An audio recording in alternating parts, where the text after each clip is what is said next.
वक्त मैं कोलकाता में मौजूद हूँ। कोलकाता का जो इलाका मलिकपुर है, यहाँ पर मौजूद हूँ मैं इस वक्त पीर तल्ला जामा मस्जिद। ये मैं कैमरा पर्सन से कहूँगा इधर आकर ये दिखाइए, पीर तल्ला जामा मस्जिद में आया हूँ। और लगातार जो एक आवाज़ उठाई जाती है कि मदरसों के अंदर बच्चों को आतंकवाद बनाया जाता है, बच्चों को वो पढ़ाई कराई जाती है जिससे जिहाद को बढ़ावा मिलता है। लेकिन आज हम उसकी तहकीक करने के लिए NHO आवाज़ की टीम ग्राउंड ज़ीरो की रिपोर्ट दिखाने के लिए दिल्ली से चलकर कोलकाता पहुंची है। अब मैं अंदर की तरफ चलता हूं गेट खोलकर और मैं आज देखूंगा और वाकई वो चीज़ें आप लोगों के सामने उजागर करूंगा जो चीज़ें छुपी हुई है, जो लोगों को पता नहीं चल पाती है। ये जामा मस्जिद पीर तल्ला का इलाका है और आज इसकी तहकीक करने के लिए हमारी टीम यहाँ पर पहुँची है। हम कोशिश करेंगे और जानने की कि यहाँ पर बच्चों की क्या पढ़ाई होती है या बच्चों को किस तरह की तालीम दी जाती है। ऐसा तो नहीं कि जिहाद को बढ़ावा दिया जाता है। ये तमाम चीज़ों की जानकारी और उसकी ग्राउंड ज़ीरो की रिपोर्ट दिखाने के लिए आप लोगों के बीच आज मैं कोलकाता पहुँचा हूँ। ये यहाँ की मस्जिद है और अभी मैं मदरसे की तरफ लेकर चलता हूँ कि बच्चे यहाँ पर किस तरह की तालीम हासिल करते हैं, बच्चों को क्या सिखाया जाता है। ऐसा तो नहीं उनको सिर्फ़ उर्दू या अरबी सिखाकर उनको गुमराह करने की कोशिश की जाती है। और क्या आखिर हकीकत क्या है, उस हकीकत को उजागर करने के लिए आज मैं यहाँ पर पहुँचा हूँ और हमारी पूरी टीम यहाँ पर आई है कि आज आपको वो तमाम चीज़ें दिखाएंगे जो आप लोग किसी भी चैनल के माध्यम से उसकी हकीकत को नहीं देखा होगा या समझा होगा। अब देखते हैं, हम अंदर की तरफ चलते हैं जहाँ पर बच्चे पढ़ रहे हैं और यहाँ पर किस तरीके से जो है बच्चों को पढ़ाया जाता है या फिर जो इल्ज़ाम लगाए जाते हैं बारह के बच्चों को जिहाद के ऊपर सिखाया जाता है, बच्चों के अंदर जो है एक नफ़रत की बातें डाली जाती है।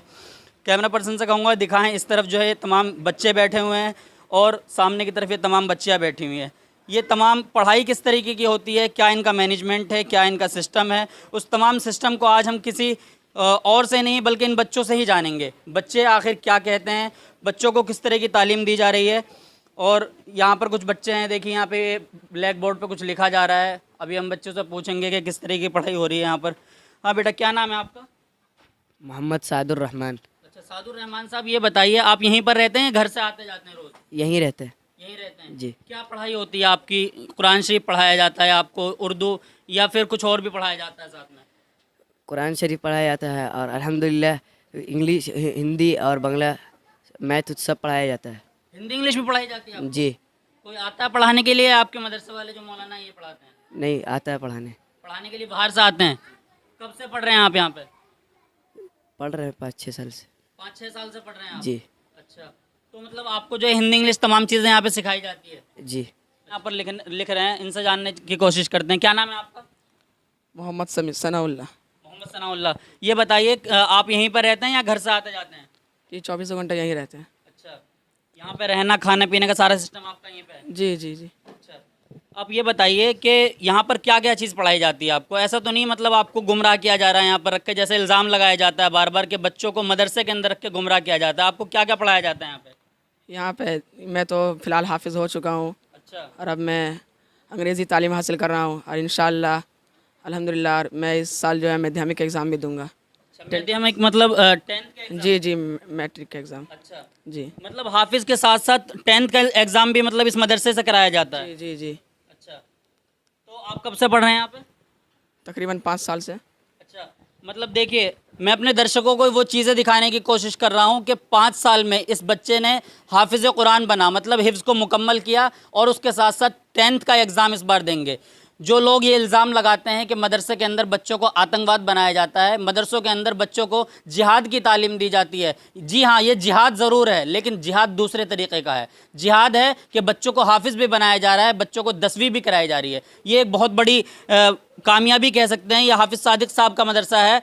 मैं हाफिज़ सादिक साहब से भी बात करूँगा, उससे पहले मैं बच्चियों के पास चलता हूँ जो बच्चियाँ यहाँ पर पढ़ती हैं। बेटा क्या नाम है आपका? अफसाना परवीन। अच्छा, अफसाना परवीन, ये बताइए आप कब से पढ़ रही हैं यहाँ पर? तकरीबन 5 साल से। अच्छा, क्या आप कुरान शरीफ पढ़ रही हैं या हिफ्ज़ कर रही हैं, क्या पढ़ रही हैं आप? मैं अभी हिफ्ज़ कर रही हूँ। अच्छा, और साथ ही साथ उर्दू, कलमा, दरूद शरीफ। इंग्लिश वगैरह भी पढ़ती हैं क्या आप? जी हाँ, क्लास 8 में पढ़ती हूँ। अच्छा। हाँ, physical, science, maths, history, biology वो सब पढ़ती हूँ मैं। माशाल्लाह। अच्छा, एक बात बताइए, आपकी एज कितनी है? मेरी 14।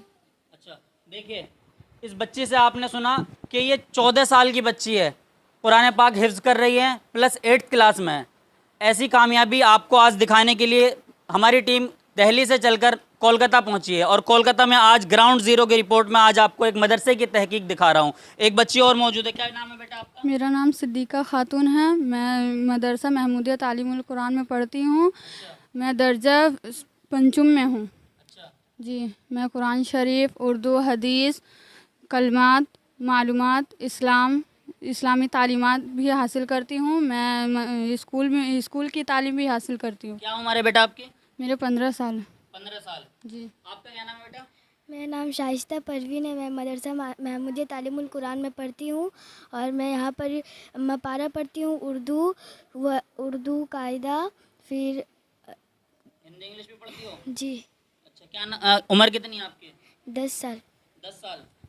देखिए, दिखाया मैंने अभी आपको, 3 बच्चों से भी बात करी है, कोई 10 साल, कोई 14 साल और 15 साल। इस उम्र में जो बच्चे बाहर खेल रहे होते हैं, जो बच्चे स्कूलों के अंदर स्कर्ट वगैरह पहनकर या इस्लाम की बुनियाद को बिल्कुल ख़त्म करके पढ़ाई करते हैं, वहीं मदरसा महमूदिया, ये जो कोलकाता के अंदर यहाँ मलिकपुर में है, यहाँ जब मैं पहुँचा हूँ, यहाँ पर मैंने आपको दिखाया कि छोटे छोटे बच्चे 15 साल की उम्र में हिफ्ज़ भी कर रहे हैं और 10वीं की 8वीं की तैयारी भी हो रही है। तो इस तरह की मेहनत जो यहाँ पर लोग कर रहे हैं, उन लोगों से भी बात करने की कोशिश करेंगे कि आखिर ये वो जो तमाम इल्ज़ाम है, उस इल्ज़ाम को आखिर टक्कर देने की किस तरीके से इन्होंने कोशिश की है कि इल्ज़ाम को पलट कर रख दिया। अब से 7 साल पहले हिंदुस्तान के प्रधानमंत्री नरेंद्र मोदी जी ने एक लफ्ज़ कहा था, एक उनका बयान आया था, उन्होंने कहा था कि मैं मदरसों के बच्चे जो होते हैं उनके एक हाथ में कुरान और दूसरे हाथ में कंप्यूटर देखना चाहता हूं। लेकिन इनके यहाँ ये सिस्टम कब से चला है, मैं इस मदरसे की मिलता हूँ और उनसे कोशिश करता हूँ कि वो ये सिस्टम को कब से चला रहे हैं, जब से प्रधानमंत्री ने कहा है, जब से, या फिर उससे भी पहले से। जी, बहुत बहुत स्वागत है हाफिज साहब आपका। आप इस मदरसे के रूहे रवा हैं, आप इस मदरसे की देखभाल करते हैं, आप कब से इस सिस्टम को चला रहे हैं? मुझे बड़ी खुशी हुई इन बच्चों से बात करके कि बच्चा जो है वो 10 साल का है या बच्चा 15 साल का है और वो हाफिज़ भी बन रहा है और साथ साथ में वो हिंदी इंग्लिश की तरफ भी जा रहा है कि कल वो किसी का मोहताज ना रहे। तो आप कब से चला रहे हैं सिस्टम को? अल्हम्दुलिल्लाह, ये मदरसा मेरा 2008 में कायम हुआ, हमने इसको कायम किया और कायम करने के बाद जो है ये हमारी फ़िक्र रही है कि हम दीनी तालीम के साथ साथ अपने बच्चों को असरी तालीम दें, क्योंकि ये मेरी कोशिश रही है कि हम अपने बच्चों को हाफिज़ कुरान के साथ साथ बच्चों को असरी तालीम दें। और अल्हम्दुलिल्लाह मैंने 2008 से ये फ़िक्र लिया और जिसमें बहुत सारे तलबा को मैंने हिफ्ज़ कुरान मुकम्मल भी करवाई और साथ ही साथ हमारे कई ऐसे तलबा हैं जिन्होंने माध्यमिक मैट्रिक का एग्ज़ाम भी पास किया और उसके बाद वो तमाम बच्चे जो है आज कोई बच्चे इंटर में पढ़ रहे हैं, कोई बच्चे जो है ग्रेजुएशन कर रहे हैं।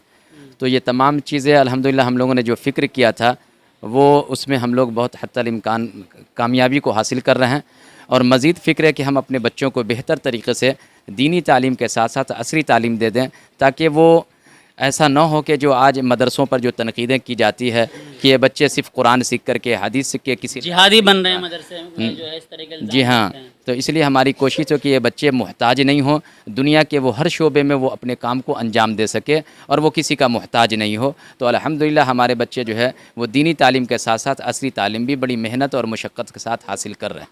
नहीं, जब अब से 7 साल पहले प्रधानमंत्री जी ने कहा कि एक हाथ में कुरान और दूसरा हाथ में कंप्यूटर देखना चाहता हूँ, मैसेज देना चाहेंगे कि क्या तमाम मदरसों में इस तरह का इंतज़ाम होना चाहिए कि बच्चा जो है वो कुरान भी पढ़ पाए, बच्चा जो वो हिंदी इंग्लिश का भी पढ़ा हुआ हो कि कल को उसे कहीं पर परेशानी का सामना ना करना पड़े। कुछ मैसेज आप उन मदरसों के लिए दें जिस मदरसे के अंदर ये मैनेजमेंट नहीं है। नहीं, बहुत ज़रूरी है, क्योंकि आज जो हाल है वो जिससे बच्चे एहसास कमतरी के शिकार हो जाते हैं, क्योंकि मदरसे में होता यह है कि वो बच्चे 8 साल 10 साल मदरसे में अपने वक्त को लगाते हैं और फिर ये होता है कि बच्चे अगर वो किसी मस्जिद के इमाम ना बन पाए या किसी मदरसे में उसका मिजाज ना बन पाए तो नतीजा ये होता है कि वो बच्चे अपने आप को एहसास कमतरी का शिकार होते हैं कि हम अब क्या करेंगे, और वो किसी स्कूल में भी अब तालीम हासिल नहीं कर सकते हैं।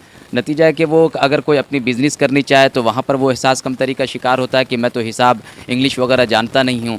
इसलिए अगर ये तालीम अगर हम बुनियादी तौर पर अगर देते रहेंगे तो हो सकता है कि वो बच्चा किसी मस्जिद का इमाम ना बन पाए या मदारिस में अगर वो उस्ताद ना बन पाए तो कम से कम वो किसी बिज़नेस को संभाल सकता है, दुनिया के किसी कामकाज को अपने तरीक़े से वो कर सकता है।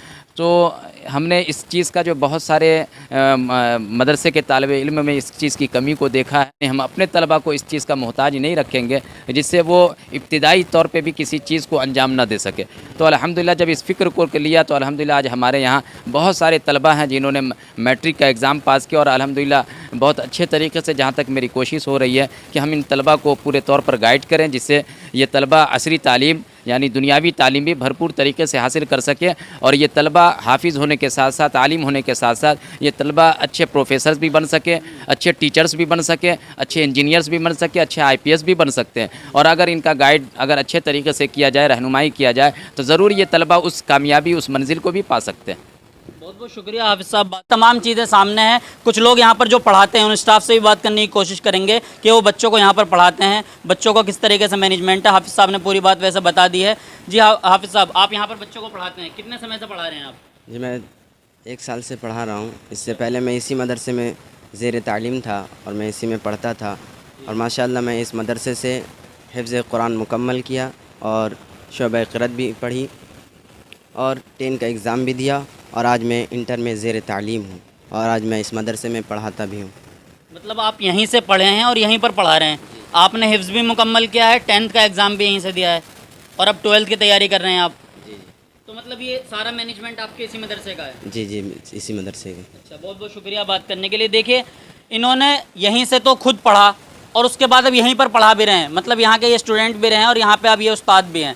तो ये तमाम चीज़ें, ये तमाम कामयाबी जो है वो हाफिज़ सादिक साहब की एक बड़ी मेहनत है। मैं हाफिज़ सादिक साहब को सलाम करता हूँ अपनी तरफ से कि हाफिज़ सादिक साहब ने एक ऐसा मैनेजमेंट बनाया है, एक ऐसा इंतज़ाम किया है जिसको हम सैल्यूट करते हैं। हम तो इस आज उम्मीद से इस मदरसे में घुसे थे कि इस मदरसे की आज वो तमाम हकीकत लोगों के सामने करेंगे जो लोग हमेशा इल्ज़ाम लगाते हैं मदरसों के ऊपर।